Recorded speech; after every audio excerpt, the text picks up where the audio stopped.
E vamos agora a mais uma entrevista aqui no Jornal da Rede Alesp. Vamos falar agora com Leonardo Pantaleão. Ele é advogado especialista em direito de processo penal. Ele nos fala sobre um tema muito sério, que é o racismo e as questões jurídicas sobre esse assunto. Bom dia, Leonardo. Seja bem-vindo ao Jornal da Rede Alesp. Bom dia, é um prazer falar com vocês e com todos os nossos ouvintes e telespectadores. Doutor, qual a diferença entre os crimes de racismo e injúria racial? Essa é uma questão muito, muito interessante que gera grande confusão mesmo. Por quê? Porque essas duas condutas criminosas, elas têm grande semelhança entre si. A principal diferença entre elas é que na injúria racial, eu, agente criminoso, vou me utilizar de um elemento, por exemplo, relacionado à cor de alguém para ofender aquela determinada pessoa. Então, é uma ofensa direcionada a um indivíduo. Ao passo que o racismo, não. O racismo, o indivíduo pode se valer, pode ser também da cor de alguém, para ofender, para denegrir todo um grupo de pessoas. Então, eu dou aqui um exemplo que fica muito fácil para poder compreender. Uma coisa é eu ter um estabelecimento comercial e colocar ali uma placa dizendo aqui não entra negro. Aí você está discriminando toda uma categoria de pessoas. E isso é racismo. Quando eu me direciono a uma pessoa isoladamente e a ofendo por conta da cor da pele, a ela especificamente, aí nós estamos diante da injúria racial. E as diferenças, claro, jurídicas, também são muito grandes entre o racismo e a injúria racial. Doutor, as penas para esses crimes são as mesmas? Não. As penas do racismo, elas são maiores do que a pena para a injúria racial, porque, como eu mencionei, o racismo ele atinge um número indeterminado de pessoas. Então, ele tem aí uma resposta mais firme por parte do Estado, consequentemente, é uma pena mais grave, que pode chegar até 5 anos de reclusão. Agora, a injúria racial, ela também caracterizada por ofensas, e aliás é importante frisar, quando nós falamos de injúria racial, que é a injúria preconceituosa, ela não fica vinculada à sua cor. Então ela pode ser caracterizada quando o indivíduo usa, por exemplo, raça, etnia, religião, deficiência física. São várias as circunstâncias que caracterizam o crime da injúria preconceituosa, normalmente chamada como injúria racial. Mas a pena dela é um pouco menor, porque ela é direcionada, como mencionei há pouco, a uma única pessoa. Então, o máximo da pena é uma pena de 3 anos e não de 5, como o próprio racismo. E aí, um outro ingrediente adicional. O racismo é um dos únicos crimes na nossa legislação que é imprescritível. E o que significa isso? Significa que eu posso praticar o crime hoje, independentemente do tempo que seja ultrapassado, eu ainda posso responder por ele anos lá na frente. Então, é um tratamento diferenciado em função da gravidade e em função de demonstrar um absoluto desprezo do agente criminoso à própria categoria humana. Agora, doutor, é interessante você explicar para o nosso telespectador qual que é a diferença entre discriminação e preconceito. O preconceito, como o próprio nome diz, ele já é algo incutido no consciente daquela pessoa, em que ela parte de uma premissa que de determinadas situações, pessoas de determinadas categorias, elas são inferiores. Vamos seguir mais ou menos a metodologia que foi o espírito do legislador ao criar essa regra legal. Quando eu digo de discriminação, é uma segregação. Eu não admito que aquele determinado grupo ou aquela determinada pessoa integre a minha vida social. Então, a diferença entre discriminação e preconceito, ela consiste nesses elementos que eu acabei de pontuar. Doutor, aqui o senhor atribui a incidência ou reincidência do cometimento do crime de racismo. O senhor acha que as pessoas não têm conhecimento da lei, da punição que a lei traz aí para quem comete o crime de racismo? Olha, eu costumo dizer uma frase que ela reflete muito bem isso que você me pergunta agora. Eu digo que o ser humano, ele evolui tudo aquilo que ele toca. Então, ele evolui com brilhantismo a tecnologia, ele evolui com brilhantismo outras áreas da engenharia, da astrologia, mas, infelizmente, o ser humano não consegue evoluir a ele próprio. o racismo é algo que é absolutamente abjeto. A ideia do racismo é uma ideia primitiva, e por isso eu digo que o ser humano não evolui a ele próprio, porque ele continua com as mesmas ideias primitivas do ser humano lá de trás. Então, além, claro, desse exemplo que você coloca, que é uma ausência de uma punição mais severa. Não basta nós termos lei específica, mas a aplicação dessa lei não se dá de uma forma tão eficaz, de uma forma tão eficiente. A única maneira de se conter a criminalidade, seja ela em qual sentido for, é a certeza da punição. Enquanto não houver a certeza de uma punição, quando de fato praticado condutas dessa natureza, automaticamente nós teremos aí uma permanência de comportamentos assim. Agora, doutor, vivemos numa sociedade que o racismo estrutural é muito presente. Na sua opinião, isso dificulta a denúncia e a punição de uma atitude racista?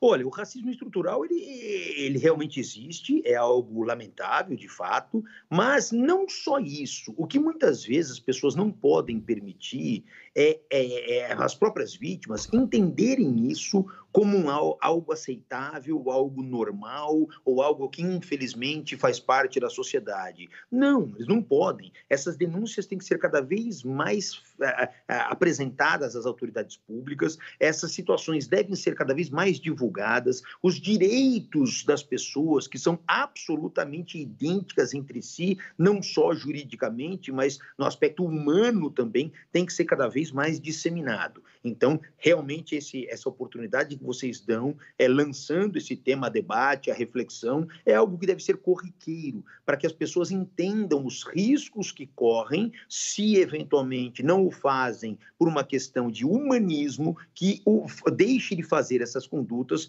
com base nas perspectivas legais. Então, esse conjunto de fatores é que seria suficiente, talvez, para começar a minimizar a incidência desse comportamento. Doutor, a gente tomou conhecimento recentemente do caso de uma vereadora, se eu não me engano, salvo engano, de Curitiba, que foi a primeira vereadora negra ali da cidade, e no dia seguinte da eleição ela recebeu ameaças de morte através das redes sociais, dizendo que ela iria ser assassinada e que iria assumir ali no lugar dela um vereador branco, né? As pessoas acham que o crime praticado por meio da internet tem um valor menor ou nem é punido. Isso é verdade? Sem dúvida alguma, claro que não. O crime de racismo ou o crime de injúria racial, ele é um crime de forma livre, ou seja, o legislador não vincula a forma pela qual ele deve ser praticado para eventualmente ser punido. De qualquer maneira, por qualquer meio, seja ele de tecnologia, presencial, por escrito, seja lá o que for, esse crime é alcançado, porque nosso texto diz discriminar alguém, né, com base naqueles ingredientes. De que maneira discriminar? De qualquer maneira, até mesmo pela internet. As pessoas, no começo da utilização das redes sociais, do próprio sistema de informática, achavam que você colocando um pseudônimo ali, não se identificando, ela estaria blindada, ela estaria ali com um escudo de proteção. Isso já há muito tempo não existe. A Polícia Judiciária tem aí inúmeros meios de chegar na pessoa que pratica esse tipo de ofensa. A imprensa tem divulgado situações em que crimes praticados pela internet são desvendados e os autores descobertos. Então, não há qualquer tipo, aliás, ao contrário, existe um agravante toda vez que você utiliza um meio que é capaz de alcançar um número indeterminado de pessoas para a prática de ofensa, como é o caso da internet. Então, além de não ser algo que isenta de responsabilidade, agrava a culpabilidade do indivíduo. Isso é muito importante o senhor colocar, né, doutor? Porque tem muita gente que acha que pode se esconder atrás de um perfil e cometer um crime dessa natureza. Isso não é bacana. E no ano passado, a SaferNet Brasil recebeu 8.337 denúncias de racismo através da internet. Isso equivale aproximadamente a 23 denúncias por dia. Na avaliação do senhor, por que nós continuamos a receber um volume tão significativo desse tipo de de denúncias desse crime, mesmo após a promulgação do Marco Civil da internet? A ausência de punição.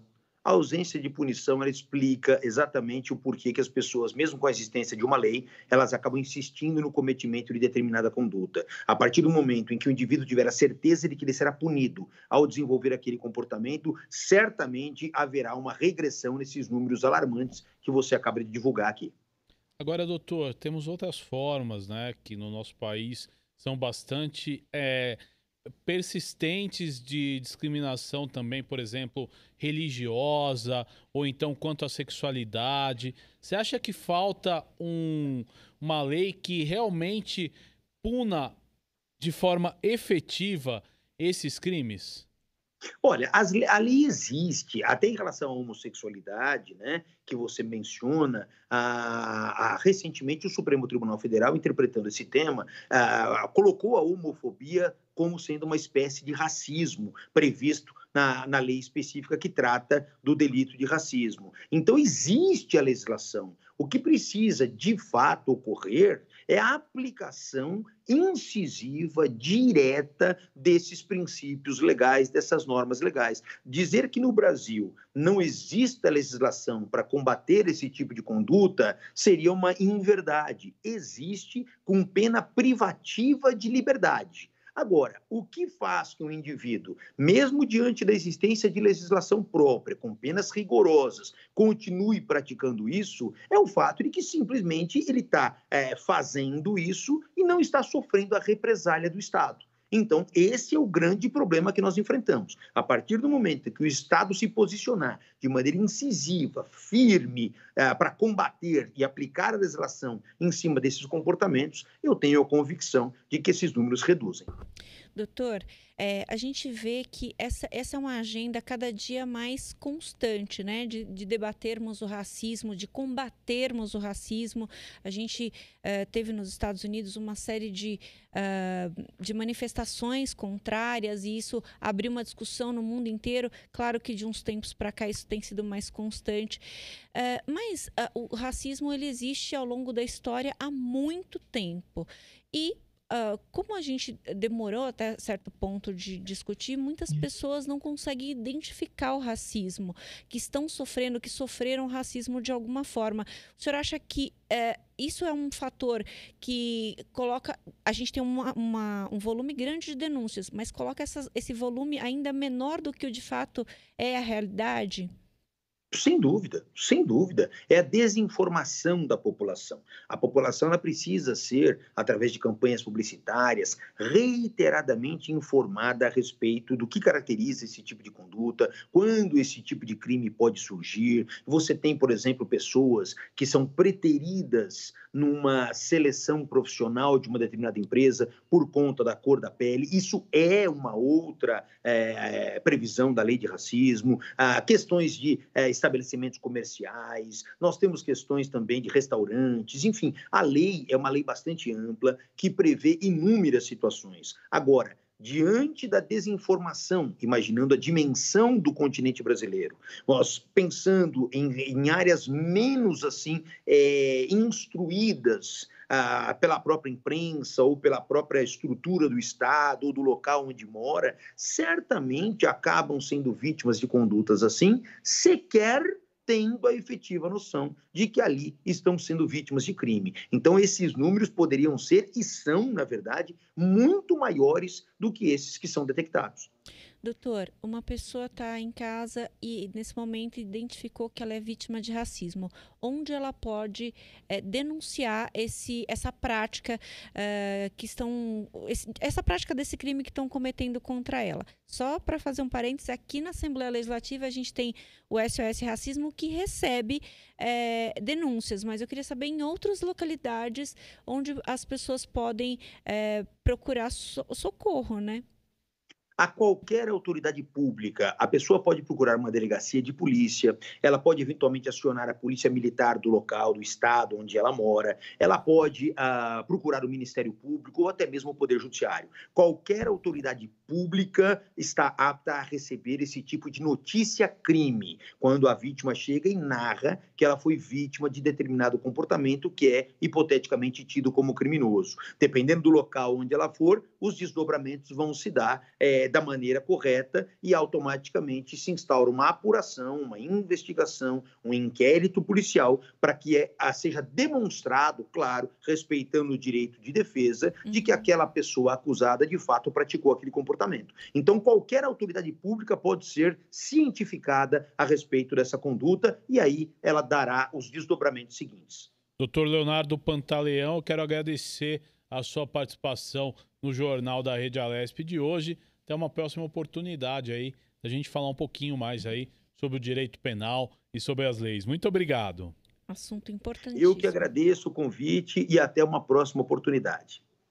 Tá certo, tá aí o doutor Leonardo Pantaleão trazendo aí, né, as informações sobre esse assunto que é tão preocupante, né? Exatamente. Eu acho que as medidas, elas têm que ser mais severas, né? Existe lei, mas as pessoas não são punidas, né? Exatamente, Guga. Esse é um assunto muito importante. Essa semana eu entrevistei o Cláudio aqui do SOS Racismo e ele deixou uma mensagem que para mim foi a mensagem mais importante do programa. Ninguém nasce racista. Então a gente tem que aprender a se educar literalmente ao longo da nossa vida para não ofender ninguém, não ofender o outro, o espaço do outro.